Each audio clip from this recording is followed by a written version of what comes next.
Hello. The Divine Code reading for April 28th, pages 651 and 652. We are in the chapter Theft Incurred by False Measurements and the Prohibition of Cheating or Misinforming another person. And in today's reading, we'll finish up this chapter and then begin the next chapter. So in this chapter, topic 24. Just as it is forbidden to deceive somebody in business in accordance with the laws of theft, it is also forbidden to deceive another person, even if there's no financial losses involved. So even if the other person does not incur a financial loss, but the deception occurs, that's still forbidden. It may not be considered stealing, but it's still considered deception. And the example given: selling meat of an animal that died of disease, but presenting it as if the animal had been slaughtered for food. So at the time that the halakhic rulings were being explained, apparently at that time there was not a difference in the value of food that is from an animal that died of disease and the value of food from an animal that was slaughtered for the purpose of slaughtering. And today we may question that example. Today we would, government regulations and industry standards, if an animal dies outside of the slaughterhouse, dies of disease, dies of an injury, it may still be good meat, but it would not be acceptable as being sold as next to the regular meat. Now, apparently what they're describing here is that in a situation where it could be sold in direct with the regular meat, and if the person selling it were to say, "Oh, this is just regular meat that's been slaughtered, from the slaughterhouse," even though the meat tastes the same and it's the same quality and there's no health issues involved, and therefore it would still be good, but it's deception to do so. If a person has something that died of disease, he should explain that this is meat of that nature. And if he can still sell for the same price, good for the butcher, but he should at least inform the customer of the fact, or at least not tell the customer that it's regular slaughterhouse meat. Likewise, when someone presents himself as if he is doing a favor for another person, but he is truly not, this is forbidden deception.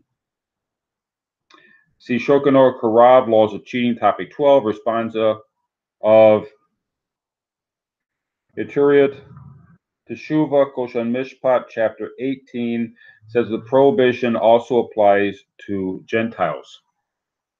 So if the person is doing something for some other reason, but he tells the person that he's doing it for him. The guy's painting his fence because he's going to have a party and he wants the fence to look nice. But he tells his neighbor that he's painting the fence to make the neighbor happy. That would be considered deception. Now, it doesn't take anything away from the neighbor. In fact, it might help the neighbor. But the fact that he's telling him a deceptive thing would be considered, it's wrong to do that. He should tell the neighbor he's going to have a party, he wants the place to look nice, and he hopes the neighbor appreciates the fact that it looks nice because it helps the neighbor also. He should be honest about what he's doing. Topic number 25. It is forbidden to cheat on a test or to bite the correct answers in order to receive reward or good grades in school. Since this is deception and fraud, even if it does not affect one's grade, the deception alone is forbidden. Incurred Moshe Koshan Mishpat, volume 2, chapter 30. So cheating on the test would be to look at somebody else's answers, or to um, sort of have an open book, when you should not have, a person should not supposed to have an open book. If it's an open, now today's technology makes it easy for people to cheat. So teachers have adjusted and made open book more common, just to make the benefits of technology not help a cheater. Um, but whatever the rules are regarding the test, or whatever the person is doing, he needs to follow the rules and accept that. And even if it doesn't affect the grade, it's still wrong to do it. And buying the correct answers would be a little different than the person. Well, it may be closer to looking at somebody else's answers, but that would also be considered cheating. Topic number 26. A valid copyright is a true right, and it is forbidden to steal it or to copy the item that is copyrighted without the copyright owner's permission, subject to the legal limitations on copyrights that the courts of the land have established. See topics 813 in volume 2. That'll be in the next edition of the Divine Code. And today's internet, this series of studies have also, would be an example of this. Today's internet, they've had to create rulings. If we are doing commentaries on copyright, the Divine Code is copyrighted material. If we do commentaries on the Divine, if I just simply sat here and read out the Divine Code, then that would be a clear copyright violation. If I'm discussing the Divine Code, that, according to YouTube, the way it's normally used, that would be acceptable. So we have to obey the law. We have to respect the copyright owner's arguments in this. And we cannot, in Torah law, we cannot take an idea. Like if I were to read one of these books up here and say it's my idea, that would be a clear violation, according to the Torah, of copyright violation. And every country has its own rules, and then there's international law that also governs how copyright is done.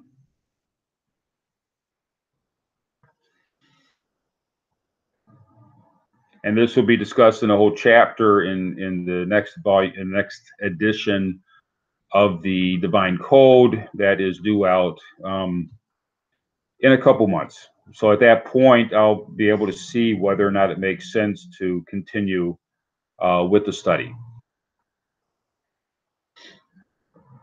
Topic number 27. Part of the prohibition of deceiving is also prohibition of lying. And although this is not part of the prohibitions that were commanded to Gentiles, it is logical that it should be forbidden to do so, unless it is necessary to save a person's property or well-being, or to avoid embarrassment or insult to another person. So lying does not involve it. The other deceptions that we're talking about here are all involved commercial transactions. Commercial transactions come into the are under the laws of theft if something is being done incorrectly in a commercial transaction. But if it's not a commercial transaction,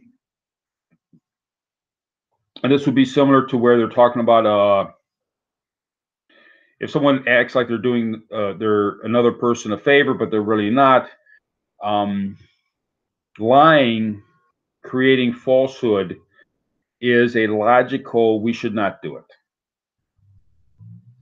And it's not really associated with a commercial transaction. It would just simply be an improper thing to do. And the reason it's being spoken of here is because we're discussing this is sort of a conjunction of two different ideas. One is the necessity to tell the truth,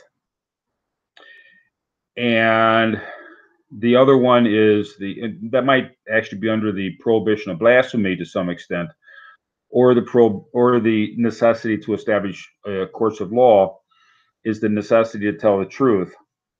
But it connects in this section as we're talking about the laws of commercial transactions, and therefore it's being mentioned here.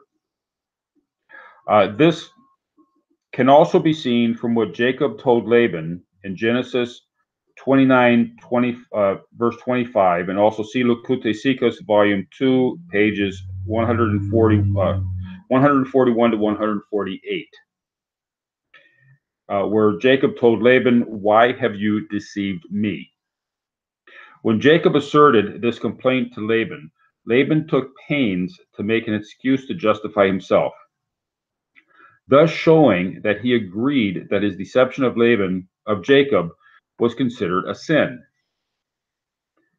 When Jacob complained against Laban, Genesis 31, verse 41, that the terms of his wages in sheep were changed 100 times, as explained in Midrash Bereshis Rabbah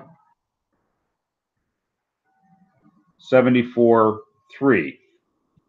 Laban tried to justify this by saying that he was the owner of all of Jacob's flocks and everything else that Jacob possessed. So,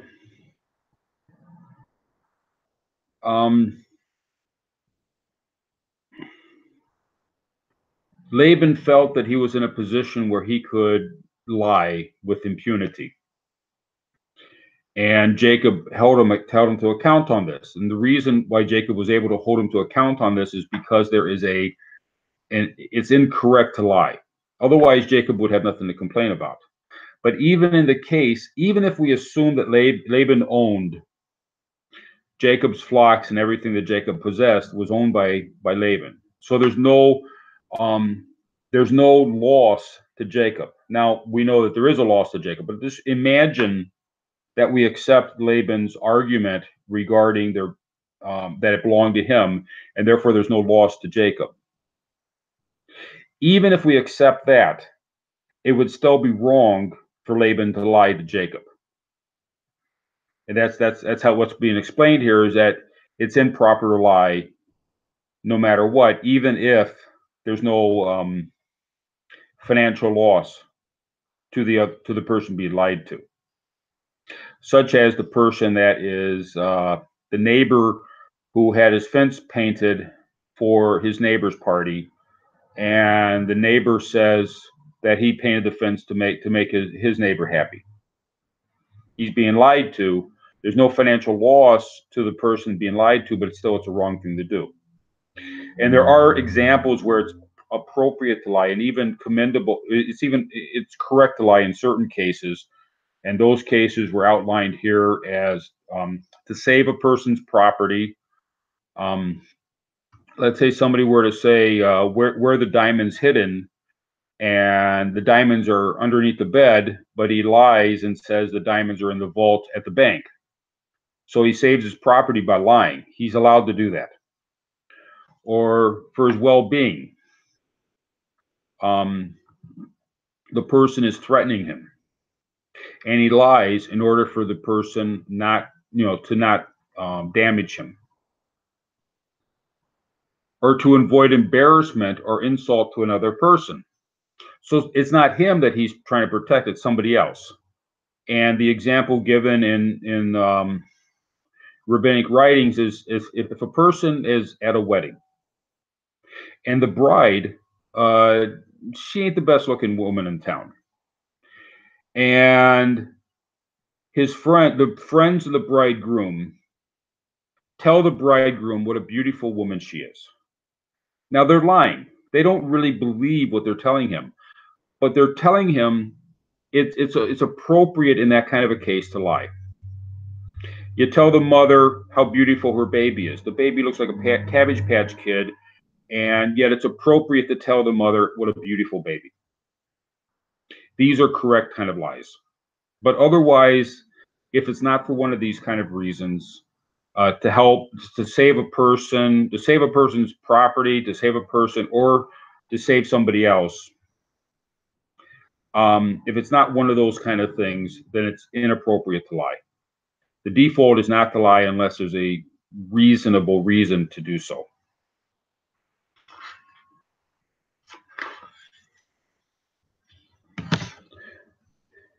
We're now beginning the next chapter, which is the last chapter in this edition of the book. The prohibition of extortion enforcing a purchase. Topic number 1. It is forbidden to forcibly take the possessions or money of another person because of the prohibition of robbery. Any type of extortion of money is considered robbery and is forbidden for Gentiles as well as part of the Noahide prohibition of theft. And Shulchan Aruch Harav, Laws of Robbery, topic 23. Gentiles are forbidden to practice extortion, as are Jews. This is also written in Rokesh, chapter 366. A proof for this can be brought from Jonah, chapter 3, verse 8.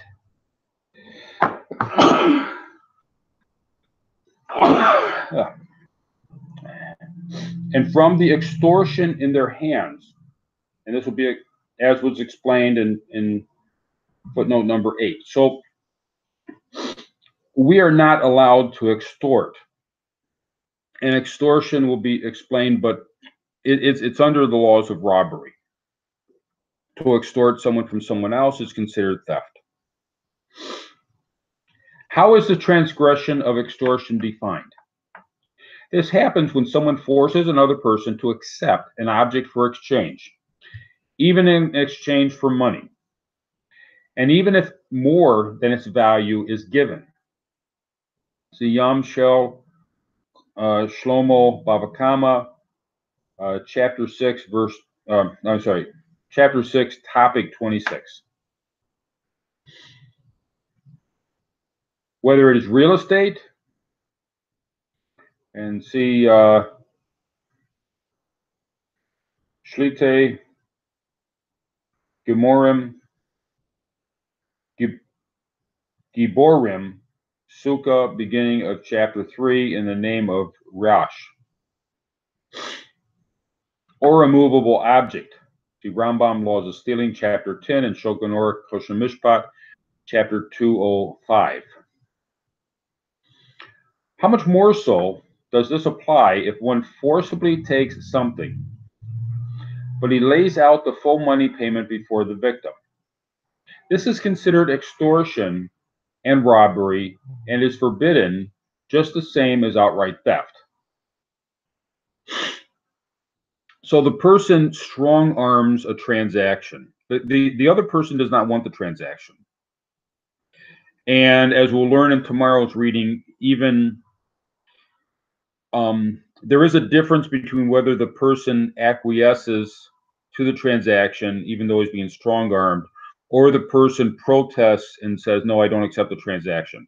Extortion refers to the case where the person protests and says he does not accept the transaction, even after the person has walked off with the item, left money on the ground, walked off with the item, or vice versa, the person leaves his object there and takes money from the victim. In either case, that's extortion and that's considered theft, and it's not considered a valid sale.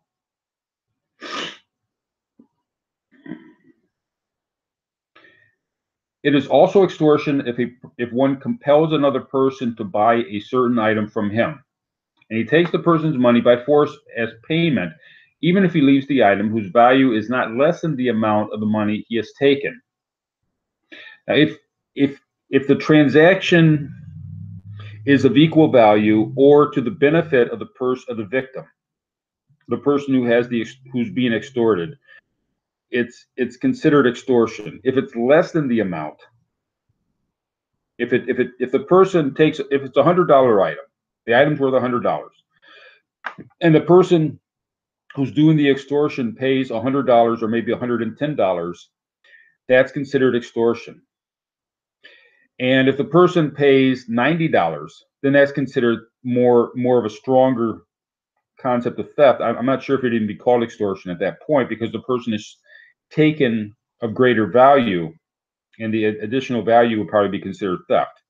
But that's so extortion. The term extortion is used if it's either the equal value is being exchanged or a greater value, but the person doesn't want it, and the person does not want the transaction, and the person is being forced, and he protests and he does not accept the transaction, then it's considered extortion.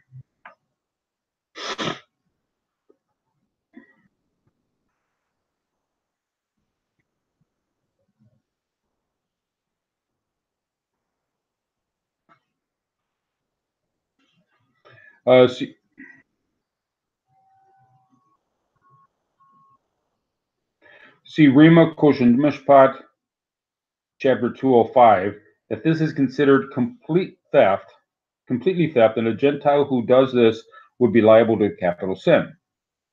There is an argument among Torah law authorities as to whether the prohibition of theft involved when the victim of the extortion agrees to the sale being forced upon him, or if this only involves the prohibition of extortion itself. But if the victim does not agree, all opinions is that this is considered complete theft. So, as we'll see in tomorrow's reading concerning the forced sale that the victim acquiesces to, it may or may not be a capital crime at that point. However, if the person does not agree to it, the person does not accept the forced sale, the forced transaction, and the person does not accept it, and he protests, and he never acquiesces to it.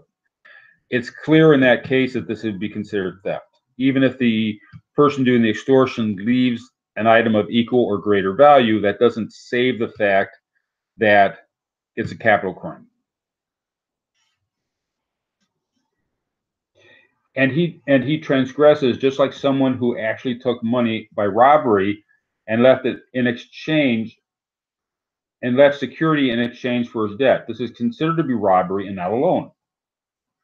So as we learned earlier, if a person needed something to save a life, his own life or the life of another person, he's allowed to do that, and he has to pay for the loss of the item to the owner, or pay rental, or pay, he has to return the item or pay rental. He's allowed to save a life, but for any other reason, he's not allowed to. And so even if he leaves, he says, I'm going to take a person. He says he's going to take a person's lawnmower. He needs to cut his grass, and he leaves $100 as deposit on the lawnmower. Well, if the neighbor did not agree to it, he cannot take the lawnmower. He's not allowed to do that. That would be theft.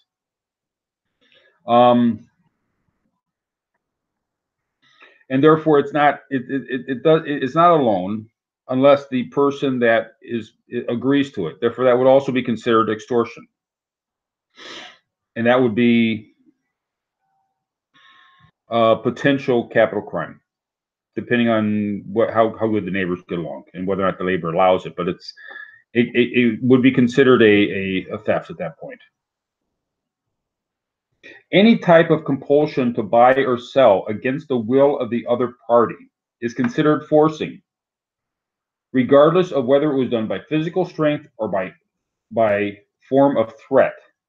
For example, one who says that the other will not sell him, it will inform on him or turn him over to the mafia or the government, or he will steal the item. And see Rambam, Laws of Stealing, chapter 10, topic 4.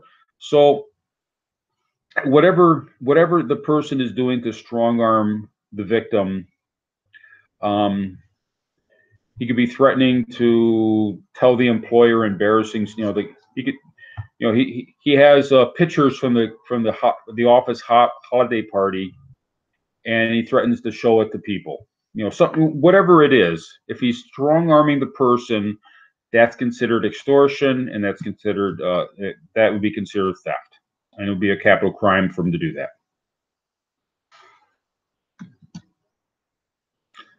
Thank you.